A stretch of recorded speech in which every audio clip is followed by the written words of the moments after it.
Hi guys, welcome back. We're starting on page 15 in the middle of Hickory Lane. So make sure you get your wine, your tea, or coffee, or whatever, hot cocoa, and this is your time to relax. So we're gonna do that. You deserve it. Page 15. As I reached my car, a cheer rose from a nearby youth soccer game being played behind the middle school down the road a piece, and I glanced over my shoulder toward the noise.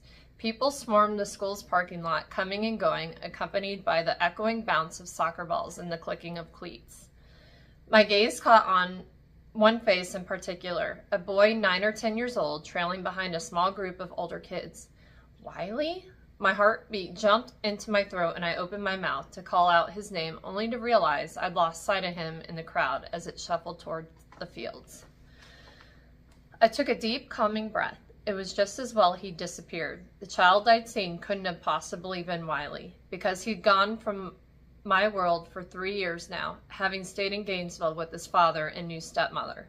Since Florida law didn't allow former step-parents any kind of legal visitation, I'd been completely cut out of his life. It was a wound that still bled.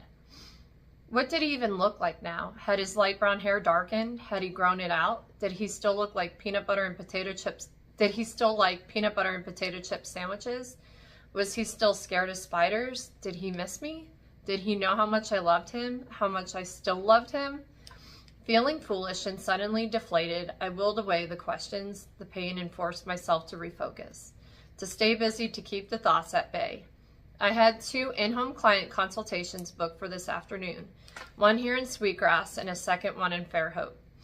I also needed to pop into Vibery, the local yarn shop, to replenish my stash, and then do a bit of grocery shopping. I'd also promised my great Aunt Glory I'd have supper with her and my estranged cousin Emmy Wynn, who was supposed to arrive sometime today. If all that didn't keep my mind focused where it belonged, here in the present, then there were always my crochet projects, too innumerable to count. Busy hands, quiet mind. As I fished around in my tote bag for my keys, which were hiding somewhere in the dark, leathery depths, I couldn't help wondering about my cousin Emmy. Where had she been all this time? What kind of person was she? The last I'd seen her, she'd been a newborn. I'd been 6 years old and immediately smitten with the new baby. But soon enough, her mother had taken her away, breaking all our hearts, and neither had ever returned until now.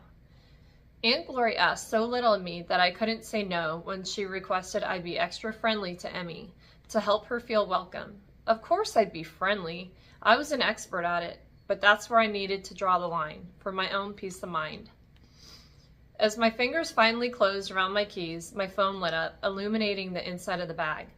It had been silenced during my meeting, and as I pulled it into the sunlight, panic rose when I saw numerous missed calls and text messages.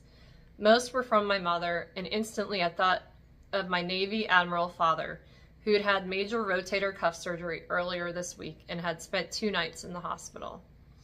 I set my art portfolio on the roof of the car and quickly dialed my mother. My pulse raced wildly as I paced the narrow, rectangular stretch of pavement between my car and the one next to it, waiting for her to answer. "Corby, she's been found," my mama said by way of a hello, her voice strong but scratchy as it carried across nearly 2,000 miles from San Diego. Anyone nearby surely heard her as well. Lillian Gibson, Hazleton, wasn't what anyone would describe as a soft talker. As I squinted against the bright sunshine, my shoulders loosened their tight knots, releasing the worries I'd quickly gathered about my father, letting them drift away like cottonwood fluff caught on the wind. Confused by her greeting, I asked, "Who's been found?" Her voice wavered. "Your grandmother, of course. Who else?" A rush of air whooshed out of me, and I leaned against the car, then jumped away from it as the metal scorched my bare arms. My grandmother, Barbara Elizabeth, who went by the nickname B, had been missing since 1965. What? Where? When? A couple hours ago, in her garden on Hickory Lane, by the big rhododendrons near the gazing pool. A sinkhole of all things opened up, revealing just enough to arouse suspicions. The police were called. They've been digging for more than an hour now. Mama's voice was thick with emotion as she added, all this time, and she had been there with us all along. Oh, Mama. It was all I could seem to say. My chest hurt and my eyes filled with tears. She sniffled and my heart broke all over again. She rarely lost her indomitable composure, and I hated the thought of her crying. More so, I hated the reason behind the tears. My mother had been only a year old when Bea and my grandfather Levi had gone missing on a dark, drunken night that left everyone believing his temper had finally gotten the best of him. Now, after what felt like an eternity, Bea had been found. Where have you been? She asked, and I imagined her clutching a tissue, dabbing her eyes. Half the town has been trying to reach you. Another cheer rose up at the soccer game. I threw the fields an angry glance, annoyed with the liveliness and light of this upsetting news. I had a meeting. My phone was off. Oh my Lord, you're not driving right now, are you? I sighed. Mama, no, I'm not driving. She sniffled again. Thank heavens. Immediately, my back ached from memory alone, and I fought the urge to run a fingertip along the rigid scar on my scalp, hidden beneath my hair. What now? I asked. With Bea, I mean. I'd always called my grandmother Bea, something I picked up from everyone else except my mama, calling her by the nickname. Aunt Glory, especially. After Bea disappeared, Aunt Glory had taken over raising my mama and had assumed a grandmotherly role with me as well. She'd always been a constant in my life, my rock, my soft place to fall when my own mama wasn't around.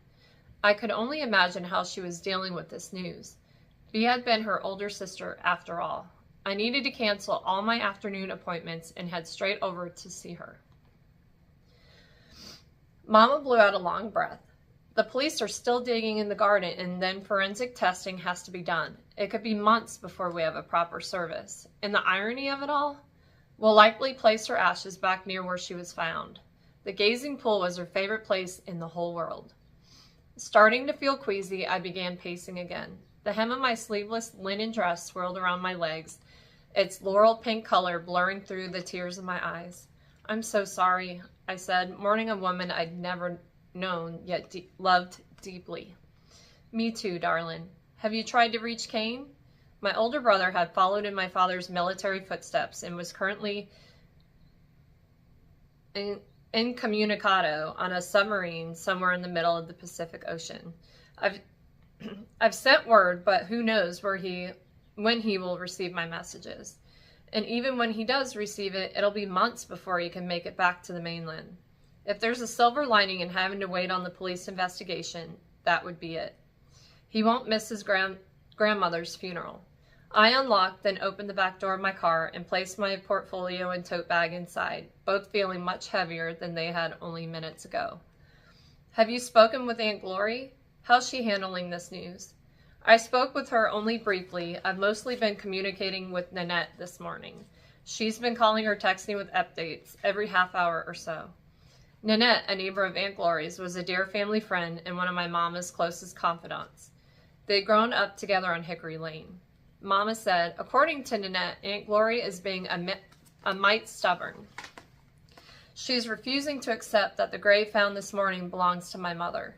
She's warned she won't even entertain the thought of it and is refusing to discuss the matter until the forensics report comes back. Her voice cracked once again.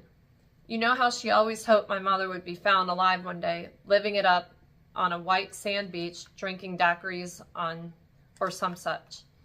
In Aunt Glory's eyes, abandonment was a sight better than believing her sister had been the victim of domestic violence. Denial was a double-edged sword when it came to mental well-being. A part of me wanted to believe that my mother simply ran away too. The life in Sweetgrass had become too hard for her. Mama said, her voice thin and distant, but I never quite accepted that theory because when I lived on Hickory Lane, I always felt a motherly presence around me. Now I know I wasn't just imagining that.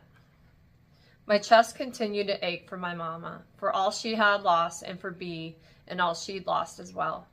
I'll see what I can do to make Aunt Glory see reason. Avoiding the topic for months isn't going to do us any good. I'll speak to her as well, but since it's a conversation best had face to face, I'm coming home.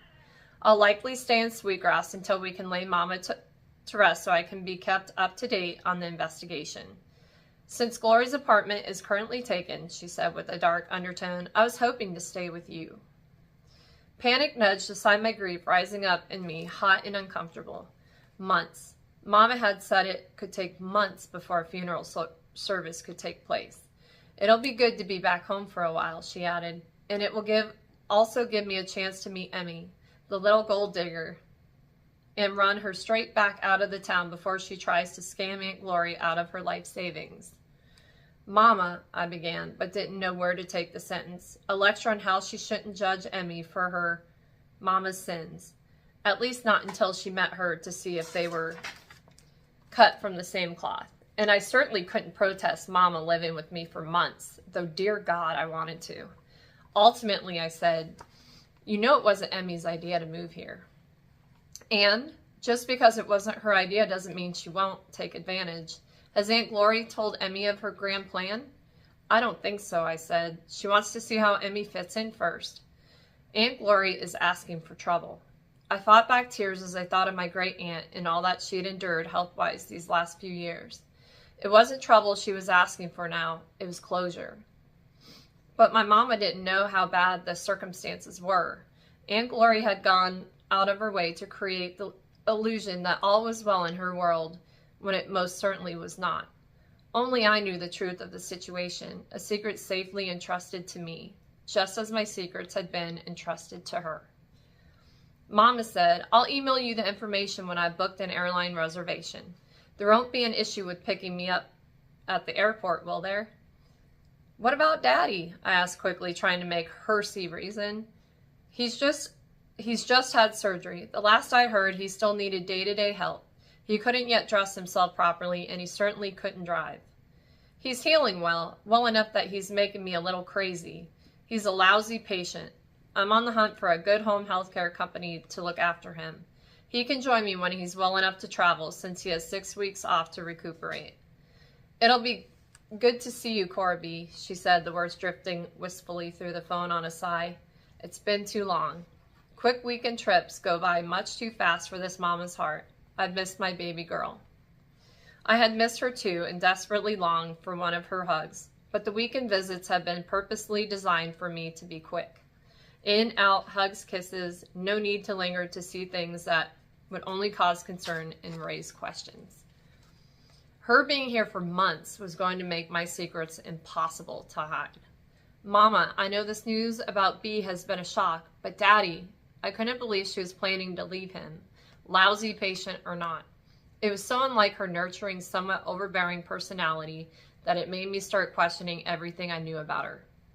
He's given me his blessing, Corby. There was a hint of pout in her voice. In fact, he's currently looking for up flights as we speak. Suddenly I smiled. Now I understood. Daddy might be a lousy patient, or Mama might just be the most annoying nurse ever. A story always had two sides. Mabel, Mabel, stop! Someone shouted, the high voice punctuating the air with a mix of anxiety and irritation. Turning toward the shout, I saw Mabel, who appeared to be a chocolate labradoodle, running all willy-nilly up the middle of the street, looking like she was having the time of her life. Her tongue lolled, her ears flapped, and freedom blew through her dark curly fur. A purple leash trailed behind her, as did a young girl dressed in a shiny, bright grass green soccer uniform. What's that shouting? There's a loose dog running up 3rd Street. I've got to go help, Mama. We quickly said our goodbyes, our I love yous, and heaven help me, our see you soons. I tossed the phone into the back seat and hurried toward the street, happy to see no cars coming. Mabel, here girl, I said loudly, patting my thighs and hoping Mabel didn't have an aversion to strangers. Mabel took one look, altered her course slightly, and ran full speed ahead of me, toward me for a proper hello, joy shining in her brown eyes. It was still shining as she barreled into me, knocking me to the ground with her enthusiasm. She covered my face with wet kisses. Mabel, get off, the girl shouted once she'd reached us, quickly grabbing up the leash. She then said to me, I'm so sorry, are you okay? I hurt, actually. I tentatively sat up, setting my dress to rights, before half of Sweetgrass saw what color underwear I was wearing. then wiped the dog kisses off my face and took stock of potential injuries. I'd scraped my palms and they stung, but there was a shooting pain in my foot making me wince. I'm sure I'll be just fine. I'd survived worse, much worse. Mabel took my words as an invitation to resume kissing and slurped my cheek and chin. I couldn't help but smile through my distress. I patted her head and said, "That's quite enough, Mabel." The girl took hold of Mabel's collar and tugged the dog backward into a sitting position. Mabel happily started sniffing cleats and shin guards, suddenly enchanted with scents that had come from the soccer field. Glancing at my foot, which was quickly puffing up, the girl blanched before shouting over her shoulder, "Dad, over here, hurry!" Her short, light brown hair was scraped back in a stubby, sweat-dampened ponytail, but defiant wisps had escaped their confines and framed an elfin face. Her color was high, darkening pale cheeks and complementing deep blue eyes. I gently pulled off my slingback high heel as the swelling blossomed, and I willed my foot to calm down because I didn't have time to deal with an injury. "No, really, I'm okay." I attempted to stand, but as soon as I put my weight on my foot, the pain was too much to bear, and I wobbled. The girl grabbed my elbow and helped me shimmy backward toward my car to lean against the trunk. She looked over her shoulder. "Dad," she said in the same anxious, irritated tone she had used on the dog. A man jogged towards us, dressed in athletic shorts, t-shirt, and baseball cap, and I immediately recognized him as one of my neighbors, as he was highly recognizable. Tall, at least 6'3", and lean with a thick mop of brown hair that was now curled around the brim of the cap. He moved on to Hickory Lane only recently, just a couple of weeks ago, and until now I'd only seen him in passing, though I dropped off a basket of Welcome to the Neighborhood muffins last week. Only days after he'd moved in, neighborhood gossip had quickly revealed his single dad status, and at that bit of news, I turned out the rest of his particulars. That status was also one of the reasons why I'd barely brushed my knuckles against his front door when I dropped off the muffins and had left quickly before anyone even had a chance to answer. As he approached, his worried gaze evaluated the scene, sweeping quickly across me to focus on his daughter, then the dog. "You caught her. Good job, Alice," he said, and then turned his attention downward. "Mabel," he chastised without much heat, "you can't be running off like that." Apparently having zero regrets for her adventure, Mabel happily thumped her tail against the ground. He rubbed her ears, and immediately I pegged this giant of a man as a big softy. Up close, I noticed that even though he was lean, he was muscled. Not bodybuilder or buff, but in an athletic kind of way. Muscles that came from running. Or swimming even, considering the breadth of his shoulders. "Dad," Alice said, "I didn't catch her. This nice lady did. And Mabel knocked her over, and her hands are bleeding, and her foot is hurt. And we should call an ambulance, and—" "Whoa, Al, breathe," he said, setting his big hand on her small shoulder as his milky blue gaze finally landed squarely on me. As our eyes met, something shifted painfully in my chest, like it was rigging up a perimeter of caution tape around my heart. "Ma'am?" He smiled like I was an old friend and tipped his hat just before dropping into a crouch to gently lift my foot onto his rough palm. "We're mighty grateful for your help and quite sorry for Mabel's overzealous greeting. She's a puppy and still learning." Heat bloomed in my cheeks as his hand roamed over my foot, prodding yet tender. "You don't have to. I'll be fine," I said, injecting some of my mother's firm tone into the last word before pulling my foot away from his hand. Using my big toe for balance, I set my foot gently on the ground. The roughness of his palm had me wondering what he did for a living. Those kind of hands came from hard work. Construction, ranching, cabinet making? Suddenly I was curious, more than curious, which prompted a harsh reminder to mind my own damn business. Standing, he said, If I were a Betty man, I'd say it's broken." No, it's just a little tweaked," I insisted. "I'm sure I can walk it off." The sun caught on the blue in his eyes, making them appear oddly opalescent. I've seen tweaked. That's not tweaked. Best you visit a doctor and get it checked out. Where's the closest urgent care? We'll take you over and, of course, cover all costs." "Good idea," Alice piped in, nodding. At the earnest concern glistening in her eyes, I almost gave in. Almost. I drew my shoulders back. You're right kind, both of you, and I appreciate the offer, but I'm fine. I'll drive straight home, ice it, elevate it, rest it. It'll be good as new in no time, no problem. His eyes narrowed a smidge, and the opal turned to steel. He wasn't as big as a softy as I first thought. Is that so? He said with a smug smile as he set his hands on his hips. I instantly despised that smugness. It's so. I gave what I hoped was a friendly smile and wave and added, I'll be seeing you around. I turned from them, took a deep breath, and forced myself to put one foot in front of the other as I limped away. Tears of pain quickly gathered in my eyes as I tossed my shoe into the back seat and pulled my car keys from my dress pocket. Tweet, I whispered to myself, willing it to be true. If my foot were broken, that would likely mean a cast and crutches and no easy way to get around town. Perhaps you should call someone for a ride, the man said before I could even pulled open the driver's door, considering it's your right foot that's injured. I glanced down at the offending limb, cursing it, a blue streak in my head, as if it were its fault I was in the predicament.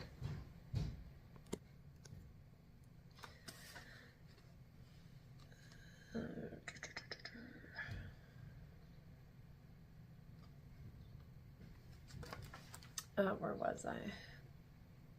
The thought of it using it to press the gas pedal turned my stomach.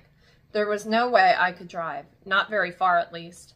I curved my fingers around my keys, squeezing them tightly. With everything that was going on over on Hickory Lane, I'd likely have to call a taxi or rideshare. For what it's worth, he said, I still think a trip to the doctor is in your best interest.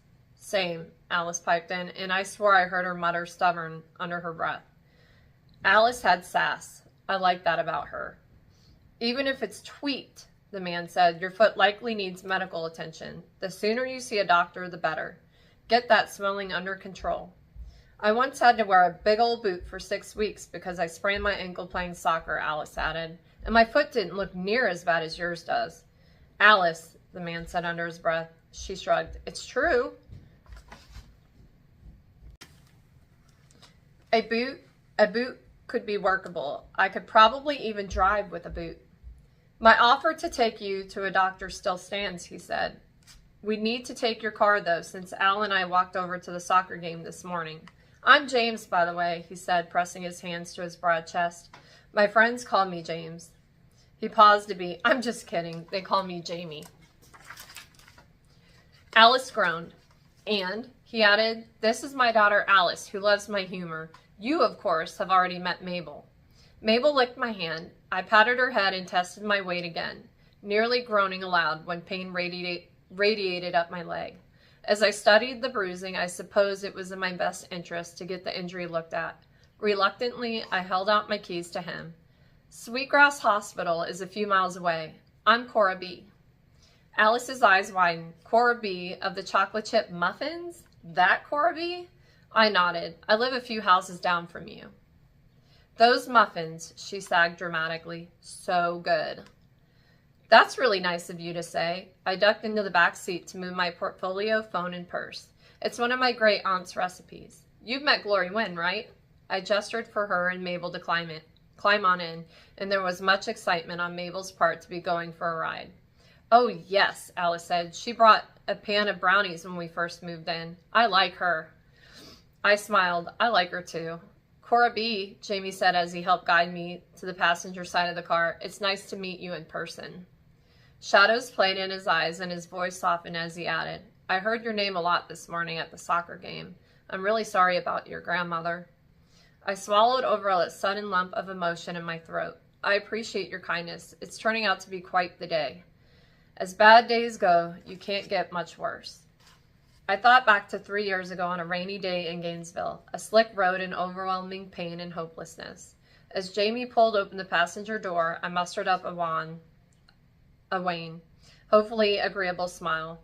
But as I slid into the seat, I couldn't help thinking that today wasn't even close to my worst day. Not by a long shot. Chapter 3.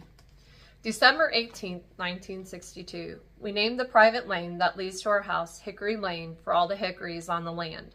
The house is finally finished and we moved in over the weekend. I'm hopelessly in love with this land. Was surprised to find that a small, beautiful natural spring broke through the earth a good bit behind the house. We'll build my gardens around it. I also want to get bees. This land is practically crying for bees, and it just seems fitting that someone named Bee should have an apiary. Levi seems to be liking his new job at the Yardley Brickyard. It's hard to tell sometimes. He's a bit moodier than I realized when we were dating. Here's to hoping that he does like it, because I like it here on Hickory Lane. I like it a lot. Back to Emmy. As I once again followed Glory across her yard, early afternoon sunlight caught on the dandelion blooms in the driveway, making them look like precious flowers rather than weeds. Glory reached for my hand, tugging me forward, and I wondered if the action had been prompted by a surge of affection, or the need to grab hold so I didn't run off. Either way, she clearly sensed my nervousness to meet my new neighbors, and I was grateful to have her to hold on to. They aren't likely to bite, honey, she said, then chuckled, most of them anyway. Nanette is a calling card. A calling card? I echoed as I walked beside her. She cast a puzzled glance my way. What? Oh, darn slip of the tongue. A wild card. She's a wild card, you'll see. The three women I'd seen standing with Glory earlier still remained beneath the oak tree, watching what was happening across the street with great interest. Soon, though, one nudged another, and their attention swiveled to Glory and me as we approached. Don't worry, Annie. We'll make this short and sweet, Glory said with a smile under her breath.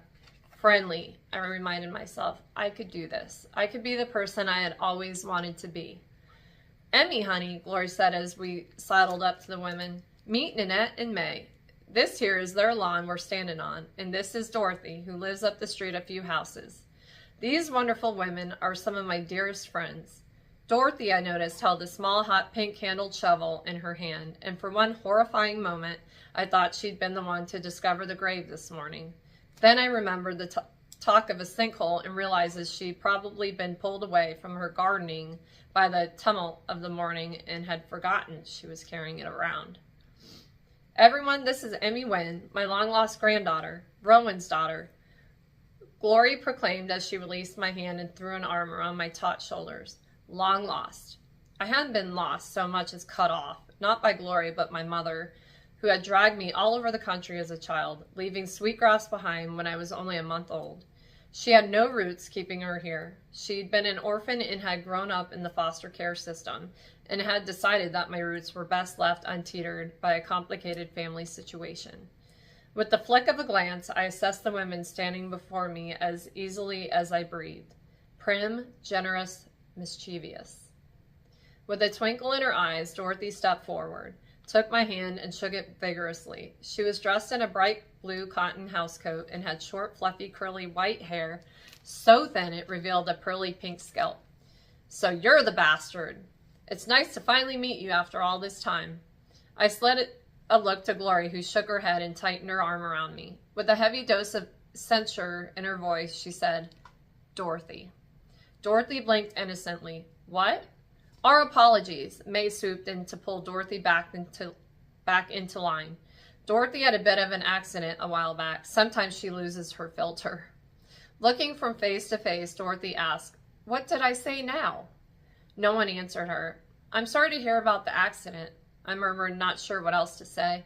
There was no refuting that I was an illegitimate child. My mother didn't believe in marriage, and I rather liked Dorothy's frankness, truth be told, but my first impression of her made me wonder how much of her candidness was due to the accident and how much of it was product of her mischievous personality. Finally, I added, I like the color of your shovel.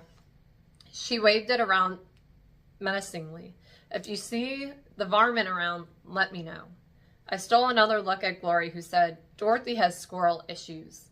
Nanette murmured, Don't get her started on the topic. It's nice to finally meet you, Emmy. She gave me a tight smile as she linked arms with May. By the lie in her eyes, Nanette was most certainly not happy to meet me, but I had expected my new neighbors to be cynical at best. At least they weren't openly hostile, something I had worried about during the bus ride down here. As with my ability for first impressions, I also didn't know at what age I started recognizing lies, or whether the skill was innate or learned from 18 years spent at my mother's side. I suspected the later. One of the few gifts my mother had ever given me. All I needed to see was someone's eyes while they were talking to know if they were lying. It was an ability that had come in handy more times than I could count. Nanette didn't even seem to be trying to hide the fact that she had fibbed, her eyes now full of suspicion. She looked to be in her mid-50s and had deep olive-toned skin, short brown hair with sunny highlights, and vivid, serious brown eyes. She was dressed in crisp dark jeans and a pristine white blouse that was tucked in at a slim belted waist. There was nothing about her, not a single thing, that said wild card to me. In fact, she seemed the opposite of wild, which made me wonder if Glory had been mistaken in the assessment. I hope the police presence doesn't scare you, Emmy, May said, her sea blue gaze not nearly as distrustful as her partner's. With her generous nature, she was apparently willing to give a stranger the benefit of a doubt. She had long curly brown hair, streaked with silver strands, and wore a peasant blouse and an ankle-length boho skirt. On her feet were lived-in Birks that looked to be as old as she was. It's not the norm around here, she added. We're usually a peaceful neighborhood. With a shake of her head, Glory faced me and said, "A little thunder doesn't bother someone who's lived in a storm. Isn't that so, Emmy?" I could only nod, taken aback by Glory's words, her knowledge that I'd lived through my share of storms. Exactly how much did she know about my past? There was no way she knew everything. No way. Eyes widened all around, and Nanette's hand went to a strand of pearls resting on her throat. May coughed and looked upward as if seeking guidance from the old tree. We stood in awkward silence until Nanette said, "Lillian texted me, Glory. She said she tried to call you a few minutes ago, but it went straight to voicemail." Glory stiffened slightly. I probably wouldn't have even noticed, except she still had her arm around me. I recognized the name Lillian from reading Rowan's online obituary, which I'd all but memorized. She was his cousin, Glory's niece. Nanette went on. I told her there was nothing to update as of yet, and she suggested you might want to go speak with one of the detectives to see. Glory held up a hand, effectively silencing her. "All in due time, Nanette." "Glory," she said, still sliding her index finger along her pearls, "you can't possibly." Glory cut her off by saying loudly, "There's plenty of time to get to know everyone, Emmy. Let's get you inside, get some food in you, Skinny." She pasted on a bright smile and aimed it at the three women. "We'll see you lovely ladies later." With that, she turned me around, marched me toward the house. "They seem nice," I said, hating the sudden heavy silence. No one even came close to biting. I barely saw any teeth at all. It took her a moment, but she let out a gentle laugh as we climbed the porch steps. Behind a screen door, the front door stood open. You won't find more caring, loving friends. They did seem rather concerned, not only for me being here, but about you too. The house seemed to exhale a cough sigh as we stepped inside. A heady, pleasant scent of vanilla filled the air as I glanced quickly around. In the living room, there was a large photo on the mantel of a younger Glory holding the hands of a small boy and girl. They all wore big smiles. Was that Rowan? It had to be. He had Glory's kind blue eyes. There was another photo, more recent, where he was crouched low, his arm around a golden retriever. He was laughing in the shot as the dog licked his face, and I smiled, feeling the joy in the moment. Rowan had been a big bear of a man, but the softness in his eyes made me think he was more teddy bear than grizzly. "In this police business they're concerned with," Glory said as she continued on into the kitchen. Even as I hurried to catch up with her, I noticed the inside of Glory's house seemed to reflect the woman herself, full of light and color. It pulsed with life, practically buzzing with it. It should have been dizzying, but instead was calming, soothing, comforting, loving. The kitchen was especially cozy. It occupied a back corner of the house and was primarily decorated with windows. I'd never seen so many windows in a kitchen. I counted 12 of them, not including the glass-paneled side door. Light saturated the room, soaking the wood floor in golden tones and highlighting whimsical wallpaper patterned with flowers, leaves, butterflies, bees, birds, and rabbits. I tried to take it all in as I said, "It seems serious." Was all she said, so that she poured me a mason jar full of sweet tea and ushered me toward an L-shaped bench behind a small turquoise-colored table tucked into a corner. You sit yourself down while I fix us some lunch. I can help you. No, you sit down, honey. There'll be plenty of time for you to help later. Let me spoil my granddaughter a minute. Reluctantly, I sat. I'd much rather be standing, doing I wasn't used to people waiting on me. It was an unfamiliar feeling, and it made me itchy, antsy, suspicious. I wasn't used to people being kind without wanting anything in return. I noticed the end of the bench closest to the side door was weighted down with 3 stacked wooden boxes full of baked goods. In the top one were cupcakes and cookies and fudge and caramels, all delicately wrapped in clear packaging tied with twine and labeled with a gold sticker that had an image of a vintage-looking bee in mid-flight and said Glory & Bee in dark purple lettering. My gaze shifted to the backyard, which was just as beautiful as the garden across the street, though not nearly so large. There were plenty of flowers and shrubs tucked away around the yard, and it also had a long raised vegetable bed that sat in a sunny puddle of light, full of leafy foliage and a few tomato cages. Before I knew it, Glory had bacon frying in a large cast iron pan, and its scent edged out the note of vanilla in the air. She set out a loaf of bread and collected lettuce from the fridge. I couldn't take the growing silence. It reminded me too much of all the time I'd spent alone. So I said, I heard some people in the neighborhood talking as I walked down the street earlier about why the police are here. Her hand stilled as she pulled a tomato from a wire basket on the counter, and I saw her chest heave as she drew in a deep breath. For a moment, I didn't think she was going to say anything, but finally she spoke. People around here are thinking the grave found in the garden today belongs to my sister, Bee, your great aunt, who disappeared in the 1960s. I couldn't imagine the pain that had come with not knowing where she had been for 60 years, and also the pain that came with finding out. I'm real sorry for your loss. She stood in profile so I couldn't see her whole face, but I caught sight of the way her chin jutted, as if she was steeling herself against an onslaught of emotions. That poor soul out there is not her. I didn't know what to say, so I stared into my tea glass. I'd known if it was her, plain and simple. She said each word clipped. It's not her. Was she right? Or was she simply attempting to shield her emotions from the truth? To keep the pain of grief at bay? By her resolute tone, I knew not to push the matter. Everyone had their own ways of dealing with pain. If hers was denial, so be it. Time would tell whether she was right or wrong. I hope you don't have any plans for supper, Glory said, decisively changing the subject. She put 4 slices of bread into a toaster and pushed the lever down. I've asked your cousin Cora B to eat with us tonight. I'm eager for you two to meet, and it's my dearest hope that you'll become fast friends. Friends. I never had a true friend. My mother and I moved too often, and then there were the secrets I had to keep. When I was older and on my own, I found that old habits died hard. I had trouble opening up to anyone, allowing them into my life. Cora B lives right next door. Glory's chin nodded toward the charming cottage that stood on the other side of the garage. Her older brother Kane is career Navy like his daddy and is currently on a submarine somewhere in the deep blue sea. You won't be meeting him for a while yet, though I have plenty of pictures I'm happy to share with you. The thought of being enclosed on a submarine in the dark ocean made me break out in a cold sweat. I wiped my hands on my jeans. They're Bee's grandchildren, Gloria added as she took a bag of potato chips from the pantry. Their mama Lillian and her husband Simon live out in California. My mother never talked about them. I'm sure she had a reason, she said diplomatically, through the pinch of her lips, undercut the neutrality of the statement. Cora B should be here any time now. She had an early meeting, and I'm sure her phone's been off. Gossip travels fast in a small town, though, and it's only a matter of time before she hears the rumors and hurries on home.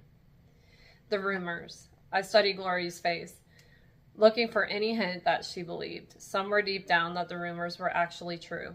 Sure enough, I found uncertainty written in between the lines of her face, belaying her steady assurances that it wasn't her sister out in the garden.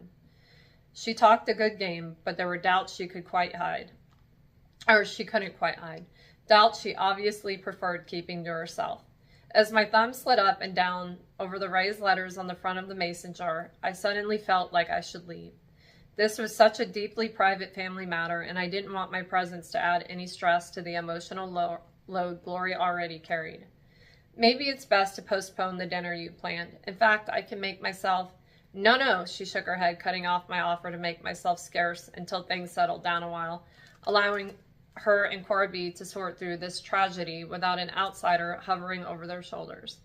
Being with the two of you will be just the thing I need to take my mind off what's happening outside.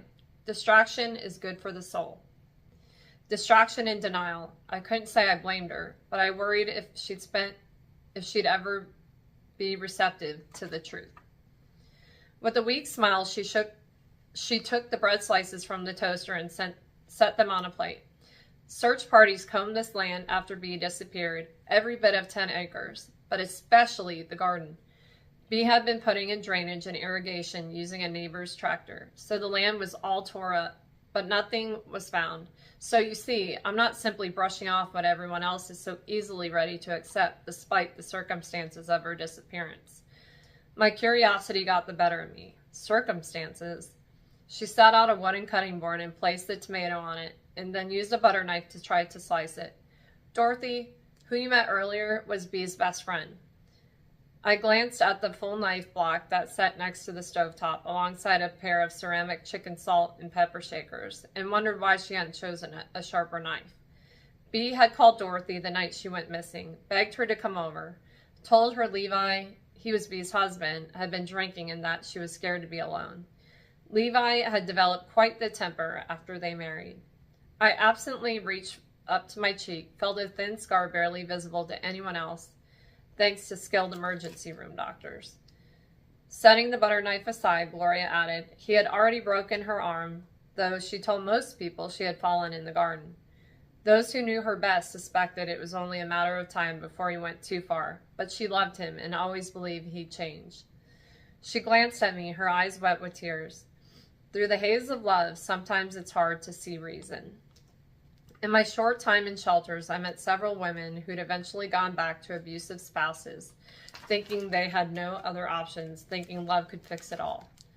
The little girl in me, the one who believed closets led to mythical lands where good ultimately conquered evil, wanted to believe love would fix it all. The grown-up me, however, hoped these women were safe. By the time Dorothy arrived at the house, Lillian, who was barely one at the time, was sound asleep in the car parked in front of the house, and the house was on fire. Glory turned off the flame on the stove and moved the pan to a trivet on the countertop. Working quickly, easily, Gloria slathered the thick pieces of toasted bread with Duke's mayonnaise, then piled the sandwiches high with lettuce and bacon. She skipped the tomato. There was no sign of Levi or Bee, and for a while it was believed that they both perished in the fire. But investigators combed through the ashes and couldn't find any sign of either of them. Which made sense now, I suppose, considering what had been found in the garden. Dorothy made sure people kept looking for Bee. Dorothy's late husband, Gil, was the police chief back then, and he had the clout to get things done. But for as close as Dorothy was to Bee, Gil was to Levi. There was talk back then that Gil had actually found Levi and let him run with a warning to never return. Levi had the money to disappear too, since he'd embellished cash from his workplace that he'd squirreled away somewhere. Not long after all this happened, there was supposedly a sighting of him at a strip club in Florida. Dorothy had herself a full-on hissy fit when she'd heard and threatened to leave Gil. He denied any involvement with Levi's disappearing act, of course. What else could he do? I started to ask if Levi was on the run, then where did she think Bee had gone? But as the distraught look in her eyes, I decided the question didn't need to be asked after all. Glory set 2 plates onto a tray, then added the sandwiches and chips. She carefully tucked cloth napkins next to the plates. Eventually, Dorothy let it go. We all had to let it go for our peace of mind. Carrying the tray to the table, she put it down and then eased onto a cushioned chair across from me, a deep frown on her face as her gaze drifted away. I suspected she was looking at a long-ago memory and finding it to be unpleasant. "I'm sorry," I said again. Even if it wasn't Bee in the garden, her sister had still gone missing. With her emotions so close to the surface, it was easy to see in Glory's eyes the anguish that loss had caused. Her head came up and she puffed out a deep breath. "That's enough distressing talk. We'll give ourselves indigestion. Let's talk about something happier, about you being here." distraction. If chatting about me would chase even a bit of that sadness from her eyes, I was more than willing to play along. She passed a plate to me and then took the other for herself. She set her napkin in her lap and I copied the movement, though I rarely used such manners when I ate alone. I feel like we have so much catching up to do, she said, but I don't want to pepper you with deep questions straight off, so maybe we'll just start with the basic. What's your favorite color? I couldn't help smiling. When she'd said basics, she meant basics. Purple. Yours? Gold. Favorite food? Peanut butter. You? Oh Lord, honey, I can't choose. I love it all. Favorite movie? I tilted my head left and right. Pretty Woman. You? Miracle on 34th Street, I believe. Book? The Lion, the Witch, and the Wardrobe. I took a bite of the sandwich and nearly groaned with how good it tasted, even without tomato slices. Yet I couldn't help but wonder why she'd abandoned the tomato on the counter. Thank you for this. My pleasure, hon. Do you cook much? I shook my head. Not really. Noodles and the like, mostly. I'm not a big foodie. I pretty much live on peanut butter. What is this I'm hearing? Not a foodie? No grandchild of mine would say such a thing. She laughed, a hearty sound that made me smile despite my sudden loss of appetite. I'm guessing you just haven't had enough exposure to good food. We'll fix that while you're here. I shifted uncomfortably on the bench. My appetite had been replaced with a cold, hard knot in my stomach. I forced myself to take another bite, a small bite of the sandwich, then said, You said the search party scoured 10 acres. Did this street not exist back then? It didn't. When Bee disappeared and Levi took off, I became guardian of this property and of Lillian. At first, Lillian came to live with me in Georgia, and the land sat untended but watched over by Dorothy and Gil. But not long after Rowan was born, my marriage fell apart. So the three of us moved back here to a trailer on the land. Financially strapped, I had to make some hard decisions.